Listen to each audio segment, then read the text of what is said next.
ഇന്ന് വളരെ സ്വാദിഷ്ടമായിട്ടുള്ള ഒരു സ്നാക്കാണ് ഷെയർ ചെയ്യുന്നത്. വൈകുന്നേരം ചായയുടെ കൂടെയും ഇഫ്താർ വിരുന്നിനും വിളമ്പാൻ പറ്റിയ സ്നാക്കാണ്. അപ്പോൾ അതെങ്ങനെയാണെന്ന് നോക്കാം. ഞാനിവിടെ 1 കപ്പ് റവയും 1/2 കപ്പ് ചോളം പുട്ടുപൊടിയുമാണ് എടുത്തിരിക്കുന്നത്. ഇനി ഒരു മിക്സിയുടെ ജാർ എടുത്തിട്ട് അതിലേക്ക് ഈ റവയും ചോളപ്പുട്ടുപൊടിയും ഇട്ട് കൊടുക്കാം. രണ്ടും കൂടി ആകുമ്പോൾ 1.5 കപ്പാണ് ഉള്ളത്. ഇതിലേക്ക് ആദ്യം 1.5 കപ്പ് വെള്ളം ചേർത്തിട്ട് നല്ലതുപോലെ ഒന്ന് അരച്ചെടുക്കാം. പോരാത്ത വെള്ളവും കൂടി ചേർത്തിട്ട് അരക്കണം. അപ്പം ഞാനിത് 1/2 കപ്പ് വെള്ളവും കൂടി ചേർത്ത് 2 കപ്പ് വെള്ളം കൊണ്ടാണ് ഇത് അരച്ചെടുത്തിരിക്കുന്നത്. ഇനി ഇത് നമുക്ക് ഒരു ബൗളിലേക്ക് ഒഴിച്ചു കൊടുക്കാം. മിക്സിയുടെ ജാറിലുള്ള അരപ്പ് 1/2 കപ്പ് വെള്ളം ചേർത്ത് ഒന്നുകൂടി ചുറ്റിച്ച് ചേർക്കാം. അപ്പോൾ ആകെ 2.5 കപ്പ് വെള്ളമാണ് ഇതിലേക്ക് ചേർത്തിരിക്കുന്നത്. റവയും ചോളപ്പൊട്ടുപൊടിയും കൂടി 1.5 കപ്പാണുള്ളത്. അതിന് മൊത്തമായിട്ട് ഞാനിപ്പോൾ 2.5 കപ്പ് വെള്ളം ചേർത്ത് മിക്സ് ചെയ്തെടുത്തിട്ടുണ്ട്. ഇതിലേക്ക് ഇനി ഒരു കോഴിമുട്ട പൊട്ടിച്ച് ചേർത്തിട്ട് ഒന്നും കൂടി മിക്സ് ചെയ്ത് കൊടുക്കാം. ഇനി ഇതിലേക്ക് ആവശ്യമുള്ള ഉപ്പും കൂടി ചേർത്ത് കൊടുക്കാം. ഇനി നല്ലതുപോലെ ഒന്ന് മിക്സ് ചെയ്തിട്ട് നമുക്കിത് മാറ്റി വയ്ക്കാം. ഇനി ഇതിലെ ഫില്ലിങ് റെഡിയാക്കാം. അതിന് വേണ്ടി 1/2 കപ്പ് ഉരുക്കിയ ശർക്കരയാണ് ഞാനിപ്പോൾ ഒരു പാനിലേക്ക് ഒഴിച്ചു കൊടുത്തത്. അതിങ്ങനെ പതഞ്ഞ് പൊങ്ങുന്ന സമയത്ത് ചിരകിയ തേങ്ങ ചേർത്ത് കൊടുക്കാം. ഞാൻ 2 കപ്പ് തേങ്ങയാണ് ഇതിലേക്ക് ചേർത്തിരിക്കുന്നത്. ഇനി നല്ലതുപോലെ ഇളക്കി കൊടുത്ത് ശർക്കരയിലെയും തേങ്ങയിലെയും വെള്ളം ഒന്ന് വറ്റുന്നത് വരെ ഇളക്കി കൊടുക്കാം. ശർക്കരക്ക് ഉപ്പില്ലാത്ത ശർക്കരയാണെങ്കിൽ അല്പം ഉപ്പ് ചേർത്ത് കൊടുക്കണം. അല്ലെങ്കിൽ ഈ ഫില്ലിങ്ങിന് ഒരു ടേസ്റ്റ് ഉണ്ടാവില്ല. ശർക്കരക്ക് ഉപ്പുള്ളതാണെങ്കിൽ ഉപ്പ് ചേർക്കേണ്ട ആവശ്യമില്ല. ഇപ്പോൾ ശർക്കരയിലെ വെള്ളവും തേങ്ങയിലെ വെള്ളമൊക്കെ നന്നായിട്ട് വറ്റിയിട്ടുണ്ട്. ഇനി ഇതിലേക്ക് ഏലക്കപ്പൊടി ചേർത്ത് കൊടുക്കാം. ഒരു 3-4 ഏലക്കയുടെ അരി പൊടിച്ചെടുത്തതാണ്.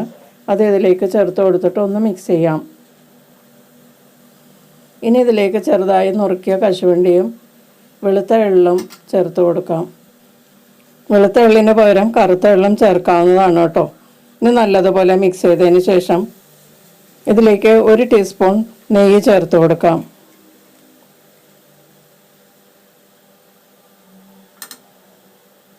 ഇനി ഒന്നുകൂടി നല്ലതുപോലെ ഒന്ന് മിക്സ് ചെയ്ത് കൊടുക്കാം. ഇപ്പോൾ ഫില്ലിങ് റെഡി ആയിട്ടുണ്ട്. നമുക്കിത് മാറ്റി വയ്ക്കാം. ഇനി ചൂടായ തവയിലേക്ക് അല്പം നെയ്യ് തടവി കൊടുക്കാം. ഞാൻ സ്ക്വയർ ആയിട്ടുള്ള തവയാണ് എടുത്തിരിക്കുന്നത്. റൗണ്ട് തവയാണെങ്കിലും കുഴപ്പമില്ല. ഇനി ഇതിലേക്ക് നമ്മൾ തയ്യാറാക്കി വെച്ചിരിക്കുന്ന മാവ് കുറേശ്ശെ ഒഴിച്ചു കൊടുക്കാം. എന്നിട്ട് ഇതൊന്ന് നന്നായിട്ട് പരത്തിയെടുക്കാം. മാവ് ഒഴിക്കുമ്പോൾ ലോ ഫ്ലെയിമിലാണ് സ്റ്റൗ വയ്ക്കേണ്ടത്. ഇനി സ്റ്റൗ മീഡിയം ഹീറ്റിലോട്ട് മാറ്റിയിട്ട് നന്നായിട്ടൊന്ന് ചൂടാക്കുക. മുകൾ ഭാഗം കുക്കായി കഴിയുമ്പോഴേക്കും അല്പം നെയ്യ് തടവി കൊടുക്കുക. അതിനുശേഷം ഇതൊന്ന് തിരിച്ചിടാം.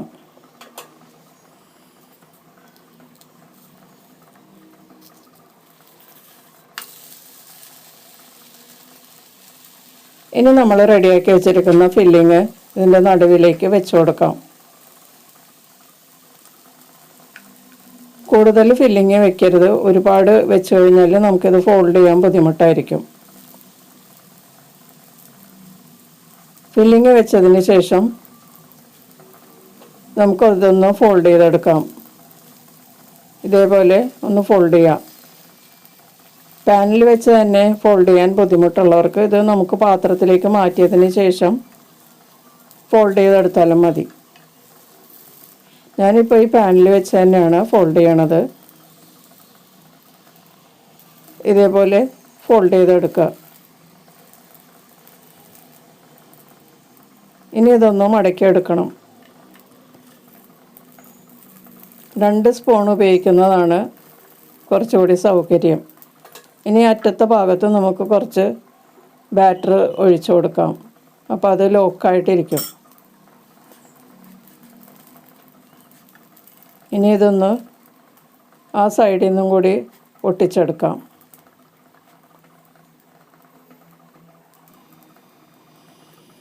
ഇനി കുറേശ്ശെ നെയ്യോ അല്ലെങ്കിൽ എണ്ണയോ ഒഴിച്ചു കൊടുത്ത് രണ്ട് സൈഡും നന്നായി ഒന്ന് മുരിച്ചെടുക്കണം. അല്പം നെയ്യ് ചേർത്ത് കൊടുത്താൽ മതിയാകും. നെയ്യോ അല്ലെങ്കിൽ എണ്ണയോ ഉപയോഗിക്കാം കേട്ടോ. ഒരു സൈഡ് നന്നായിട്ട് മുരിയണത് വരെ മീഡിയം ഹീറ്റിൽ ഫ്രൈ ചെയ്യാം. ഇതുപോലെ ഫ്രൈ ആയി കഴിയുമ്പോഴേക്കും തിരിച്ചിടാം. മറ്റേ സൈഡും മുരിഞ്ഞ് കഴിയുമ്പോഴേക്കും നമുക്കിത് പാനിൽ നിന്ന് എടുക്കാം. അപ്പോൾ ഇത് ഒരെണ്ണം റെഡി ആയിട്ടുണ്ട്. ഇതുപോലെ ബാക്കിയുള്ളതും നമുക്ക് തയ്യാറാക്കി എടുക്കാം.